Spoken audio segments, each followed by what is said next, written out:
Hello everybody, this is General Yanis, and today in Death Card Tactics I'm taking a look at and reviewing Hunter Gammil's 2000 point Death Card list that came in 4th place in the US Open in New Orleans. Very strong list and a very strong showing from Hunter, and in this video I'll be looking at this list. So with no further ado, let's get started. So today is the 10th of October 21, and today we made quite a big milestone in my channel. So thank you, 4K followers, 4,000 followers in the in the channel, and I will not rest until I get 40,000 followers on YouTube. So thanks everybody for watching the videos and commenting, and your kind words in Facebook and also on YouTube. Also my patrons for your great support.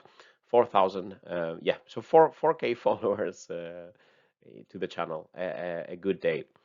So as I said, in this video I will be reviewing Hunter Gammil's 4th place death card list with 7 wins and 1 loss result in the New Orleans US Open. And also make sure to take a visit at Hunter's painting Instagram channel, a legit miniature painting. And also looking at his army, you can see he has some very good painting skills. And this army, I really like the Plague scrollers with this purple type of color on the armor here. It looks really nice. So with no further ado, let's take a look at the list. So the list is 2000 points, starting with 5 command points, and it's a battalion detachment, Mortarion AnVil 2000 points. In the HQ choices, we have the Daemon Prince with wings. He carries the Hellforged sword, of course the best option for our Daemon Prince. He has the Revolting Resilient trait to give him a 5+ feel no pain and making more durable. This costs 1 CP. And also the Warp Insect Hive Relic from Mortarion's Anvil. Mortarion's Anvil being one of the strongest plague companies we have. The Warp Insect Hive Relic allows the Daemon Prince to reroll everything into hit and to wound, and he doesn't have any possibility to reroll otherwise. So it makes his many attacks with his very strong sword, makes them really strong. And the Daemon Prince is basically the most hard-hitting melee character we have, if we don't look at the points, and apart from Mortarion, let's say. He also has the Curse of the Leper spell, so an aggressive spell, and he's 185 points. As in most of our lists, I would say, the Malignant Plaguecaster takes the 2nd HQ spot. He takes the Arch Contaminator Warlord trait. He has Miasma of Pestilence and Putrescent Vitality. The 2 defensive spells, always useful in the game, 95 points for the Plaguecaster. Then we move to the troops, where we can see that in this list we have the minimum possible points we can spend on our troops. So we have 2 10-man Poxwalkers for 50 points, and maybe a small surprise, 1 10-man Cultist with autogun, also 50 points. You could have taken 1 more Poxwalker, but I think also taking a 10-man Cultist allows you to do some actions that the Poxwalkers are not allowed to do. So it gives a little bit more, let's say, versatility to this list. And typically, I would assume in these games you would have the Cultists and these small units of Poxwalkers pretty much doing backfield and actions, and they will not be, in the front line of fire. But with these 3 units, you have maximum points left to invest on the elite slots and the other slots. And going on to the elite choices, here we have the main part of the army. First, a 7-man Blightlord Terminator squad. 7, the blessed number, of course. The champion, he has the Plague Skull of Clothilla relic for 1 command point.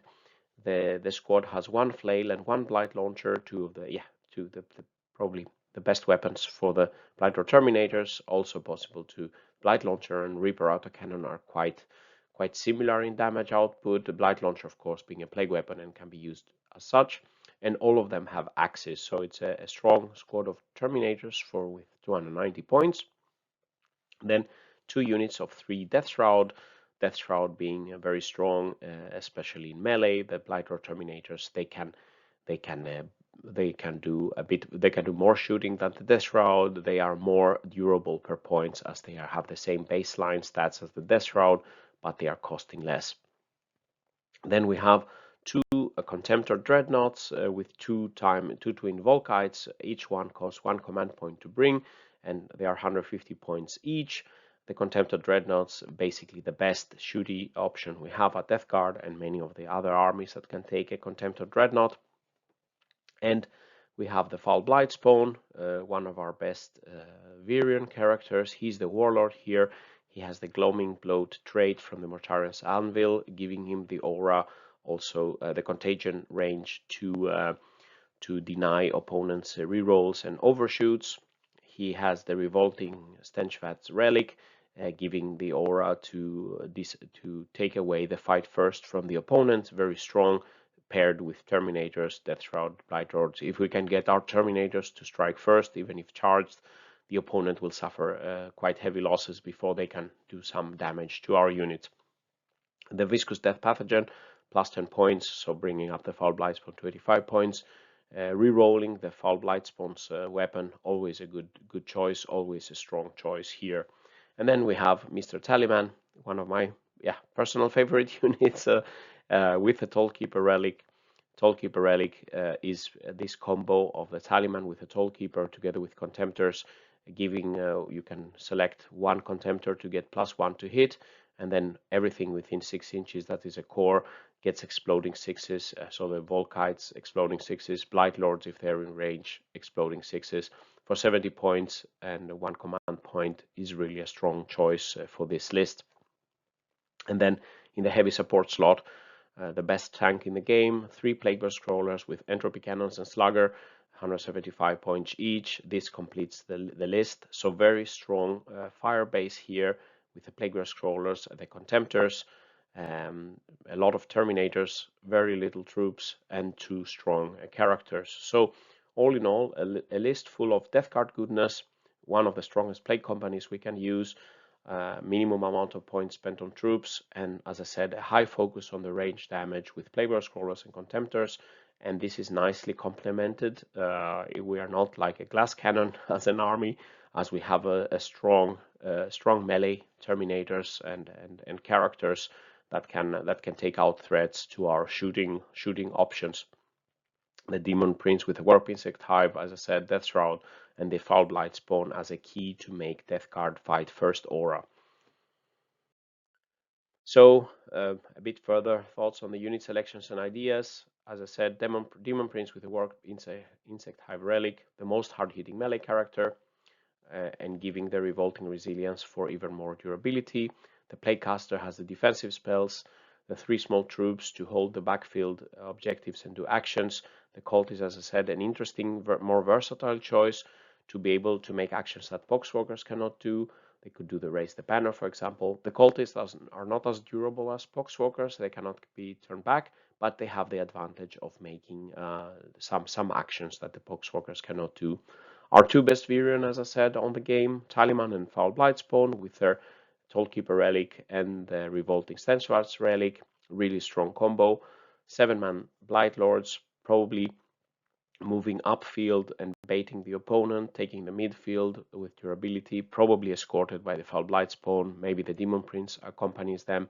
And then the 2 3-man Death Shroud, teleport at least 1 or 2, or protect a character or protect the flanks, take some part also and be an aggressive threat, or defensively strengthen our position.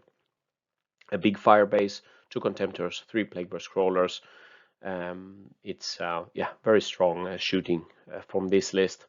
I think also it's interesting to see that spending a lot of command points, 7 already before the battle, to bring extra relics and traits.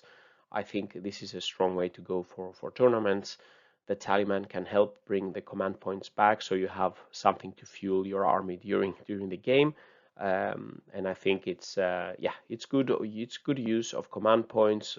1 command point to be able to throw the Plague Skull relic, or command points to give Warlord traits to give rerolls for 1 command point, if you can do that, and then avoid spending a command point for just 1 rerolling 1 dice command point reroll during the game.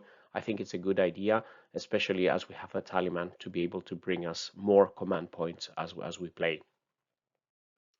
For deployment and secondaries, I would assume that everything apart from one or two of the units of Death Shroud would start on the table. The Tallyman should be close to the Contemptors. The Foul Blight spawn probably with the Blight Lords. Here we can see what seems to be the deployment. Here is a Death Guard versus a Death Guard matchup. This is Hunter's army, so we see the fire base of Plagueverse Scrollers, 3 of them, 1 and 2 in this flank. We see the Contemptors here. I would assume that the Tallyman is hiding hiding somewhere here to give them the exploding sixes. Yeah, so a strong fire base, and even with a lot of line of sight blocking terrain, the mortars of the Plagueverse Scroller could do something here. You can see there is an open fire lane for these Plagueverse Scrollers on this side. The Contemptors can see also something. They could move forward and see. And then what secondaries was Hunter using, and what would you consider in this list? Of course, as always, you can consider the mission specific, depending on the mission.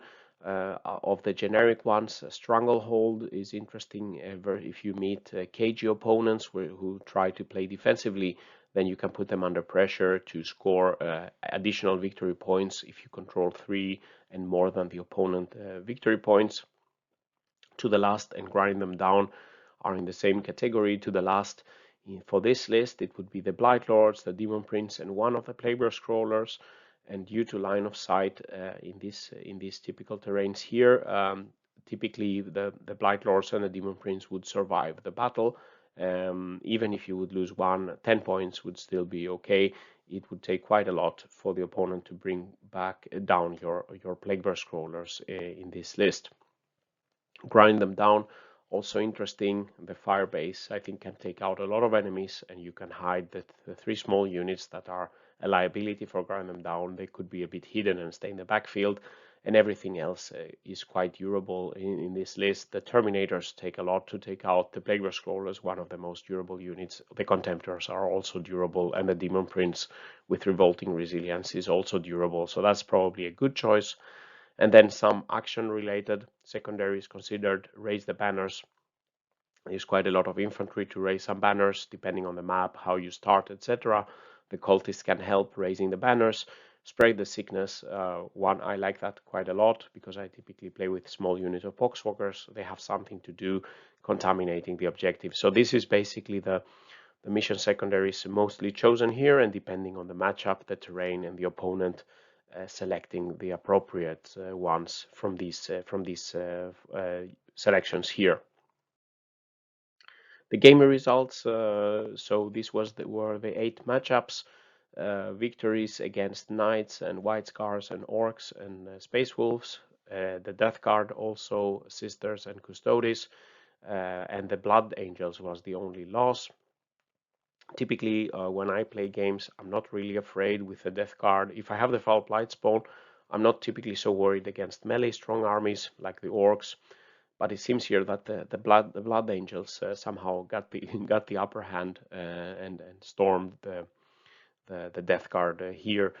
I think Custodes is really a strong matchup. I think the Volkites with Mortal Wounds really help against Custodes. When I played against Custodes, I didn't have the Dreadnoughts with the Volkites, so I had a very tough game in my hands. I think the Mortal Wound from the Volkites would definitely help against such type of army. We didn't see a matchup here with Admech. Admech could match the shootiness of this list, so that would be quite interesting matchup to watch. So yeah, these were the game results. So looking at some list metrics, the damage output baseline, and comparing to some other lists I have been reviewing. So we see here with dark blue is Hunter's list of Mortarion's Anvil. We see that the baseline damage output average versus the General Yanis 31 targets, it has a very strong damage output at 24-inch, let me say long range, or even longer with the Mortar and the Volkites, 12-inch range, and then the melee. And if we compare to some more, for example, a Terminus Est list or a more typical other typical list. Typically Death Guard, we don't have so high shooting, but we have a much higher melee damage output.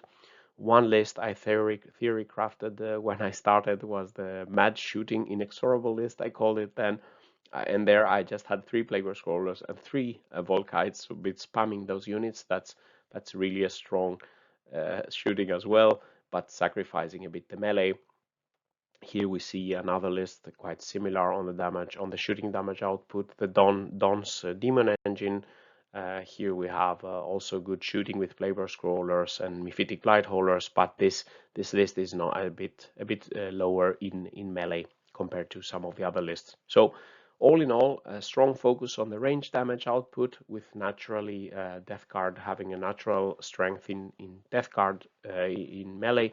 We get a damage output profile that is a threat from long range all the way to melee damage. And not in this graph, but Contemptors, definitely the Tallyman and the Tollkeeper on the buffs, they could double the damage output of the Contemptors. Also the Blight Lords, Combi Bolters can be buffed considerably in this list. Looking at some list metrics of durability, not buffed, Miasma, Pestilence, and Putrescent Vitality, of course, can help. So we have many highly durable wounds. We have 3 Plague Scrollers, so that's 36 wounds for the opponent to take out with toughness 8 and discussing resilience and 5+ invul. Not easy to do. The Contemptors, the Daemon Prince here. And then we have the Terminators, also difficult to take out due to their 4+ invul. And then we have the normal, let's say, characters here, and here we have the Poxwalkers, and the Cultists are a bit less durable. So some of the most durable wounds in this list. But let's say here is interesting to see, for example, Don's Demon Engine, which only use demon engines, basically presenting the opponent only with 1 damage, one defensive profile. But yeah, a strong list from Hunter. Also here, a lot of difficult wounds for the opponent to take out. So reaching to the conclusions, a summary and final thoughts. I think this is a strong list with some of our strongest units, some good relics, some good traits. The Mortarion AnVil Plague Company really strong, and it's heavy on shooting, which is something I think I kind of also like to be heavy on shooting. Being able to tear down the opponent at range, and then when coming close, then the Terminators can, and our characters can do the rest of the damage. The key points, of course, are the multiple Plague Scrollers and their mortar to be able to fire even without line of sight. The Contemptor Volkites really strong in any army. The Terminators and the Daemon Prince, together with the Foul Blightspawn aura, can really do a lot in melee. Minimum spent on troops, just small units to keep the backfield, make some actions, and just screen out the opponent. So big congratulations in getting 7 out of 8 wins and making Papa Nurgle proud. A big thanks to Hunter for sharing information so I could make this review. And as I said, please visit Hunter's legit miniature painting on Instagram. And with these words, this concludes the video. What do you think about this list? What do you think about some of the choices and some of the results? I couldn't, I don't think there is a lot I would do differently in this type of list. I don't think there was any trait or basically relic or something that you could be done much differently. So a very strong selection overall. So if you like this video, please press like and subscribe to my channel, where I will be bringing you many more Death Guard videos, Warhammer 40k Math Hammer and list analysis, etc. If you further want to support my efforts, please visit my Patreon page, become a patron, and take part of the discussion there. With these words, General Yanis is signing out. Stay safe out there, and bye-bye.